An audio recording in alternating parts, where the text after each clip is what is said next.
about my doctrine የማይገባኝ I have 3 gods and God.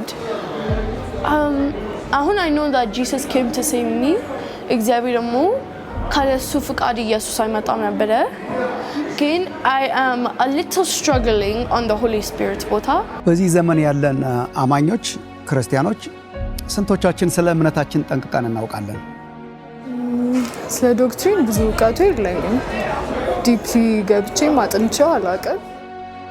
ስለ መጽሐፍ ቅዱስ፣ ስለ እግዚአብሔር አንድነቱ፣ ሶስትነቱ፣ ስለ ጌታችን ኢየሱስ ክርስቶስ አምላክነቱ፣ ሰውነቱ፣ ስለ መንፈስ ቅዱስ፣ ስለ ቤተ ክርስቲያን፣ ስለ ፍጻሜ ዘመን እነኚህ ስለ መሳሰሉት ዶክትሪኖች ስንቶቻችን ጠንቅቀን እናውቃለን?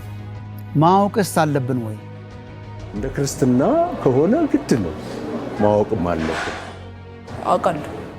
ያው ኖርማል ሁላችንም እናውቀው የድነቱን ምናምን ፓርት ዋና ነው ብዬ የማስበው ብቻ ነው የማውቀው።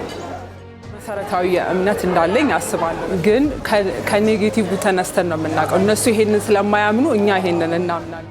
ጥቂት ዓመታት በፊት ሰዎች በዶክትሪን ይከራከራሉ። ይሄ ትክክል ነው፣ ይሄ ትክክል አይደለም የሚል በጣም ጠንካራ ክርክር ይደረግ ነበረ።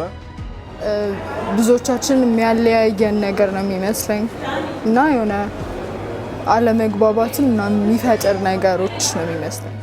ክፍተት አለ። አሁን በትክክልም እየተማረን እንዳለ አላስብም። ካላወቀ አንድ ሰው መሰረተ እምነቱን ዝም ብሎ ነው የሚከተለው ማለት ነው።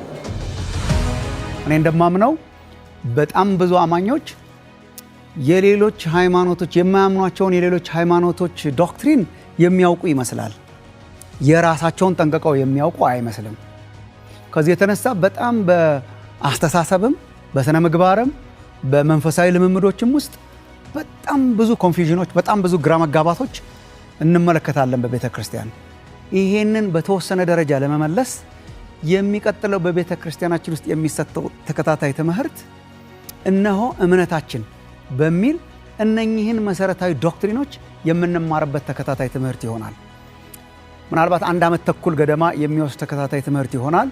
የምንመሰረተው በይሁዳ ቁጥር 3 ላይ ምዕራፍ ስለሌለው ቁጥር 3 ላይ አንድ ጊዜ ፈጽሞ ለቅዱሳን ስለተሰጠ እምነታችን የሚለውን እንይዝና እሱን ለመማር እንሞክራለን። እምነታችን የመጨረሻ ነው። በጣም የምር ነው። አንድ ጊዜ ፈጽሞ ለቅዱሳን የተሰጠ ነው። እንድናምነው ብቻ ሳይሆን እንድናውቀው ብቻ ሳይሆን እንድንጋደልለት የተሰጠን እምነት አንድ ነው። እሱን እንድናውቅ በእርሱ እንድናድግ ነው የተጠራ ነው። ስለሆነም ይህንን ትምህርት እንድንከታተል ሁላችንን እንጋብዛችኋለን።